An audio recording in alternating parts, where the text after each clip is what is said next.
I guess this is just going to be a whole series now, because the amount of people who are interested in self-publishing their own book kind of blew me away. I was not expecting this many people to want to know about this. So here we go. All right, so this question specifically was asking about the graphics. I'm assuming she means for the cover art.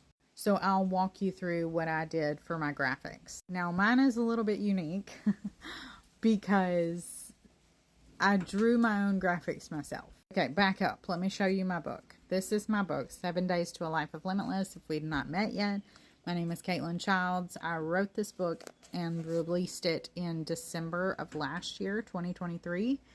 And we are not even a year into this book being published, and it's already sold over 5,000 copies. So I'm walking y'all through the process of how I did this so that you can do the same. So this was the proof copy that I got from Amazon, which is why it says not for resale here.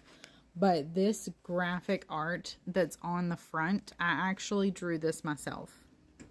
And I only did that because it popped into my head one day and I was like, oh, I know what the cover is supposed to look like. But I could not find this exact art anywhere. So I was working with a graphic artist and she sent me a couple of examples of some horses and some eagles. And so what I did was just drew it digitally. And then I drew the color blocking in the background, and I sent her the digital image to include on the cover. Now, when you're putting cover art on your books, you want to make sure that you are not using something that needs to be licensed or anything like that. You want to use free images if you're going to use it. You want to make sure you have a legal right to use those images, because if you don't, obviously that could come back to bite you in the butt later on. But the graphic artist that I worked with, she was very helpful in giving me plenty of options. You know, she had a lot of suggestions, and so we kind of came up with these fonts together. She sent me some options, and we chose those. And then it was a little too plain for my liking, so we added this kind of like coffee stain type of look to the background of it.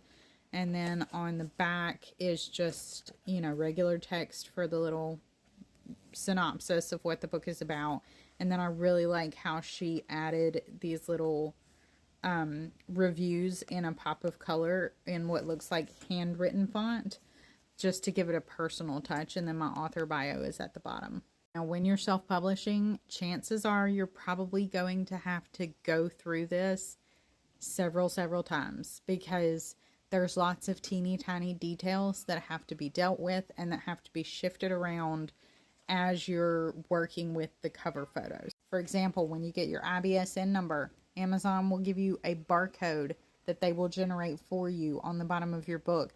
And in order to make sure that this is not running into your barcode, you may have to have your graphic designer move it up or down as needed to make sure you have plenty of space for this. So my advice would be to work with a graphic designer who you can get into touch with regularly, who is responsive, and who is able to come back even months later and fix things and adjust things as needed for your cover art. I hope that helps, and feel free to leave any other questions below and we'll discuss them.